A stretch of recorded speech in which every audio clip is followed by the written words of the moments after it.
ระธาตุอิงหังมรดกแห่งศาสตร์ปูสัญญาสถานมิงควันสาวแขวงสวรรณเขตหลักฐานทางตำนานอุลังกธาตุพระธาตุอิงหังสร้างขึ้นในสมัยอาณาจักรสีโกฏตะบองรุ่งเรืองประมาณพ.ศ. 400ซึ่งในคราวนั้นเป็นรัชกาลของพระเจ้าสุมิตรธรรมวงศาซึ่งสร้างขึ้นตามคำแนะนำของสมณทูตทางพุทธศาสนาแห่งเมืองกุสินาราจากประเทศอินเดียสมัยพระเจ้าอโศกมหาราชที่ได้นำเอาพุทธศาสนามาเผยแผ่ในสุวรรณภูมิเป็นขังทำอิฐประดิษฐ์สร้างเป็นถาดกูเมื่อสร้างสำเร็จแล้วจึงได้เชิญพระสารีริกธาตุกระดูกสันหลังของพระพุทธเจ้าจากกรุงราชคฤห์มาบรรจุไว้โกนพระธาตุเพื่อเป็นเครื่องหมายแทนแก่สถานที่ปรินิพพานของพุทธองค์ที่ต้นไม้หังตำนานอุลังกธาตุกล่าวไว้ว่าในสมัยพุทธกาลพระสัมมาสัมพุทธเจ้าได้เสด็จมาโปรดสัตว์โลกและรับรัตนาสันปทานเที่ยงที่ต้นไม้หังณที่นี้ต่อมาพระเจ้าสุมิตรธรรมวงศาผู้ปกครองอาณาจักรสีโกฏตะบองจึงสร้างพระธาตุลูกนี้ขึ้นเพื่อเป็นที่ระลึกและนับถือฉะนั้นจึงใช้ชื่อว่าพระธาตุอิงหังเมื่อถึงศตวรรษที่9อาณาจักรสีโกฏตะบองเสื่อมอำนาจลงส่วนสัตว์คอมได้มามีอำนาจแทน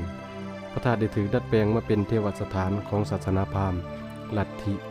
ศิวเทศหรือฮินดูภายใต้การนำพาของพระเจ้าสุมินทาธิราชราชาซึ่งก่อความถาดกูที่มีอยู่แล้วโดยสร้างตืมขึ้นอีก1ขั้นส่วนลวดลายประดับก่อขวัดตืมใส่ตามคติความเสื่อของศาสนาพราหมณ์คือเรื่องเมถุนสังวาสเทพนิยายลามายานาจากนั้นลักษณะของพระธาตุเลยกลายเป็นภาษาหรือพระปางหนึ่งของความโบราณไปในคราวนั้นเพิ่นคงเอิ้นว่าอินทรภาษาแล้วอ่อนกลายมาเป็นพระธาตุอิงหังสมัยชนสัตว์ลาวมีอำนาจแทนขอมซึ่งเริ่มมามีตั้งแต่ศตวรรษที่14มาถึงรัชกาลของพระเจ้าโพธิสาราชแห่งอาณาจักรลาลอนซางได้นำพาไฟฟ้าประชาชนปฏิสังขรณ์พระธาตุพนมพระธาตุสีโกฏตะบองพระธาตุอิงหังพระธาตุโพนขึ้นใหม่ปีคศ1548พระสัญญาสิทธัตถิราชเจ้ากษัตริย์แห่งอาณาจักรลาลอนซางได้ต่อเติมศิลปะลาลอนซางใส่ซุ้มประตูทางเข้าและเสริมยอดดวงปีใส่องค์พระธาตุอิงหังดัดแปลงให้เป็นพระธาตุในทางพุทธศาสนาพระธาตุกว้างด้านละ9 เมตรสูง25 เมตร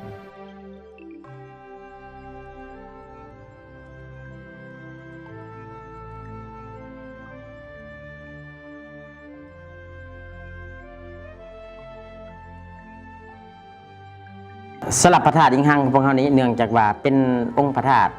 มรดกแห่งชาติที่สถิตอยู่ในแขวงสวรรณเขตของพวกเขาและก็มีอายุยาวนานและตามตำนานตามประวัติต่างๆก็เกือบเข้า 2,000 ปีแล้วเนาะฉะนั้นแหละผ่านการเวลาอันยาวนานผ่านฝ่าพ้นต่างๆเนาะผ่านสภาพการทางด้านประวัติศาสตร์การเห็นแห่งพระธาตุอิงหังของพวกเขานี้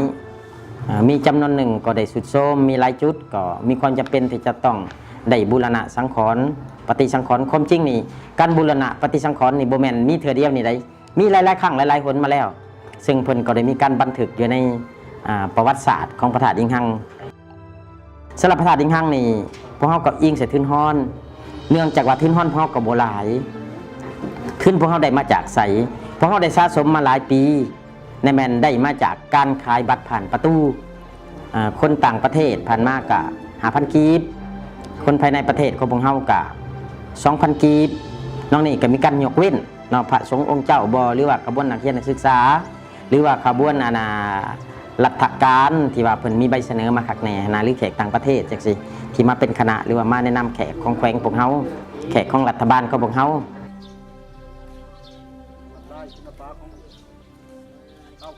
ผ่านการสะสมจากบัตรผ่านประตูพวกเขาก็ได้700 กว่าล้านจำนวนหนึ่งพวกเขาก็ได้มาจากการประกอบส่วนจากผู้มีจิตใจใส่ศรัทธาได้มาจากไล่หับของพิธีกรรมได้มารวมกันแล้วและเวียกที่พวกเขาเห็นเดี๋ยวนี้เนาะ1ก็เป็นปรับปรุงพื้นหรือว่าลานเดินภายในกำแพงแก้วพวกเขาปูด้วย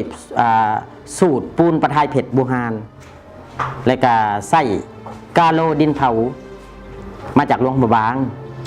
เวียกที่2ก็เป็นเห็ดห้องระบายน้ำออกจากองค์พระธาตุเพราะว่าพวกเขาได้ค้นพบหินศักดิ์สิทธิ์อยู่ทางเขาประตูแต่ละเบื้องทาง4 เบื้องนั้นแต่ว่าพวกเขาหักษาไว้แต่ทางหน้า แผนกสิเดเฮ็ดแก้วครอบไว้เพื่อว่าได้ต่อไปนี้แขกคนไปมาหรือขลมเอาไว้ก็จะเห็นหินศักดิ์สิทธิ์อันนั้นฉะนั้นเวลาเรารักษาหินศักดิ์สิทธิ์อันนี้ไว้เขาก็ต้องเฮ็ดห้องระบายออกจากองค์พระธาตุหรือว่าออกจากแผ่นหินศักดิ์สิทธิ์นี้ไปผ่านพุ่นและผ่านลอดออกจากกรมเรียนออกข้างนอกเลยไปสู่ห้องทางหลวงเรียกกันที่3กันเรียกบูรณะกำแพงแก้วอยู่ทางในกำแพงแก้วเด้อันต่ำๆที่เราเห็นนั่นเด้ที่ว่าไม่ยิ่งบ่สามารถผ่านเข้าไปได้หันเนาะมีแต่พระสงฆ์เจ้าหรือว่าผู้รักผู้ใหญ่ผู้ชายนี่จังผ่านเข้าไปได้เนาะอันนี้ก็เอิ้นว่ากำแพงแก้วเรียกที่4มันปรับปรุงซิมหน่อยข้างพระธาตุซึ่งเป็นซิมเก่ากติดพันกับพระธาตุพวกเฮาก็ได้หลายฝ่าหลายปีมาแล้วแหละอันนี้ก็สุดโทรมคือกันเนาะมีหลายบ่อนก็มีความจำเป็นจะต้องได้บูรณะสลับมูลค่าทั้ง4หน้าเวียกใหญ่อันนี้เป็นเวียกระยะทำอิฐได้นี่ระยะที่1เนาะแม่นเป็นมูลค่าทั้งหมด432ล้าน2,8,615กีบเนาะแสดงว่า432ล้านปลายแหละมาฮอดเวลานี้นี่พวกเขาได้เริ่มกันปฏิสังขรณ์ทั้งหมดหน้าเวียก3-4หน้าเวียกนี้ตั้งแต่วันที่15เดือนมังกร2018มาฮอดเวลานี้กับบ่ทันฮอดวันที่15เดือนมีนาคาดหมายพวกเฮานี่แม่นสิมาฮอดเดือน10วันที่15เดือนเมษาหรือว่าให้ทันบุญปีใหม่จะได้ใช้ความจริงก็แล้วไปแล้วเนาะแล้วก่อน1เดือนในความหมายคือในนั้นเนาะ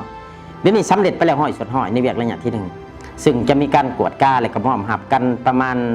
ท้ายอาทิตย์นี่แหละวันที่9วันที่10นี่แหละที่มีการกวดกาห้อยสดห้อยก็ถือว่าถ้าว่าเขาจ่ายเงินจำนวนนี้ไปเนาะพวกเขาก็จะยังเหลือเงินอยู่ประมาณ200 กว่าล้านแต่เดี๋ยวนี้โชคดีเนาะโชคดีคือแนวนี้พวกเขาก็มีการจัดตั้งแพร่มีการจัดตั้งแพร่ศรัทธาต่างๆเพื่อก็ได้มาช่วยคือบางกี้นี้ก็มีเจ้าศรัทธาเนาะคือฐานนางอ่อนอนงเกษมสุขสำราญจากประเทศใกล้เคียงเพื่อนก็ได้มาโมทานเป็นเจ้าศรัทธาร่วมบุรณะซิมน้อยหัน50 กว่าล้าน50 ล้านถวน50 ล้านถวนเลยก็มีการมอบหับโดยท่านเจ้าแขวงสวรรณเขตมีการมอบใบหยองย่อของท่านเจ้าแขวงให้เนาะซ่องหนาบรรดาภาคส่วนที่เกี่ยวข้องนับทั้งพระสงฆ์องค์เจ้านับทั้งอำนาจการปกครองและกับภายในการเกี่ยวข้องนี่แหละที่เหตุหน้าที่ปฏิบัติภาคสนามตัวจริงและระยะที่2ต่อไปนี้พวกเฮาก็จะได้สืบต่ออันที่1ก็เป็นปูเลินปูทั้งหมดเดินภายในพระธาตุนั่นมีนาทีเกือบ 4,000 เมตร 4,000 เมตรมณฑลฉะนั้นเกือบ 4,000 เมตรมณฑลนี่ไปไล่เบิ่งแล้วนะก็จะมีมูลค่าบ่ต่ำกว่าตื้อครึ่งขึ้นเมื่อเนาะนอกจากนี้ก็จะมีการจัดสวนดอกไม้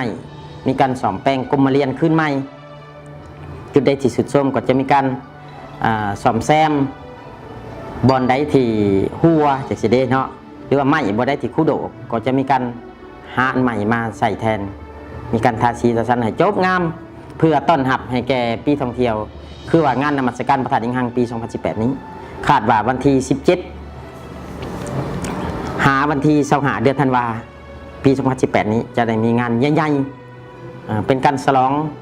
ใหญ่สำหรับปีท่องเที่ยว2018อยู่ที่แขวงสวรรณเขตอุบลเฮาฉะนั้นต่อไปนี้ความจำเป็นเนาะทุนฮอนนี้ก็ต้องได้สืบต่อดำเนินการแผ่ปัจจัยจากภายในและต่างประเทศตามการตกลงของท่านเจ้าแขวงตามการเห็นดีเห็นพร้อมของคณะพิชอบบูรณะปฏิสังขรณ์และระดมทุนในการบูรณะปฏิสังขรณ์พระธาตุอิงหังเฮานี้จะได้สืบต่อเนาะทางภายในและต่างประเทศทอแต่ว่าการดำเนินการแผ่หรือว่าการระดมจากสังคมของเฮานี้จะมีการระดมทางเป็นภาคส่วนบุคคลเป็นองค์กรหรือว่าในที่บุคคลทั้งภายในและต่างประเทศตึมอีกแต่ว่าการระดมดังกล่าวนี้จะเหตุอยู่ในรูปแบบที่ว่ามีความโปร่งใสสามารถตรวจสอบได้ที่ผ่านมานี่พวกเขาก็มีการคุ้มครองแพร่ในนี่ก็ได้เงินผ่านมาแล้วก็ได้30สิเข้า40 ล้านสำหรับเงินกีบเนาะส่วนเงินบาทก็เกือบเข้า 80,000 บาทแล้วเด้และเงินดอลลาร์อีกเกือบเข้า 2,000 ดอลลาร์และมียูโรอีก50 ยูโรที่พวกเขาได้แผ่ไปแล้วเนาะและเงินจำนวนดังกล่าวนี้ตัวแผ่ใหม่นี่พวกเขาได้กระนำเขามอบอยู่ในมอบไว้ในกองทุนบูรณะปฏิสังขรณ์ผ่านธนาคารคักแน่เป็นแต่ละสกุลเงิน แต่ว่าในต่อไปนี้เนาะก็ต้องขอแผ่จิตแผ่ใจแผ่ความนำใจจิตใจใส่ศรัทธาแผ่กุศลผลบุญนำบรรดาทานทุกๆท่านทั้งภายในและต่างประเทศตื่มอีก เพื่อจะได้ซอยกันเป็นเจ้าภาพเจ้าสถานในการบูรณะปฏิสังขรณ์พระธาตุอิงหังของพวกเราซึ่งเป็นมรดกแห่งชาติ